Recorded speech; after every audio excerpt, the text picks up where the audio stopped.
Nsuku zonke baphuma inqina kaMabuyaze. Umndeni unexhala futhi ukhungathekile.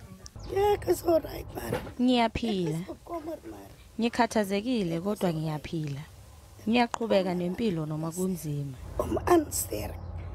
Bekumakhaza kakhulu ngesonto ledlule njengoba sekusebusika nje.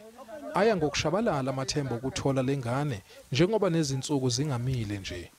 Yes, there is still hope that we will find him alive, but at the end of the day, if we find him, the body, if he's died, so that he can die from the cold, but not murdered. Ukulahleka kukaLee Verno kuqoqe umphakathi wabumbana ngethemba lokumthola, kanti nenja yakhe usurvivor iba khona uma kucingwa umngani wayo. Umndeni ukuthakasele kakhulu kwelekelelwa ngomakhelwane. Yeah, it's hurt us and it's bad to see how my sister is, but we are glad that the community is with us. So, and other thing, we are also glad that we are stay positive and be not negative about the missing of our kid.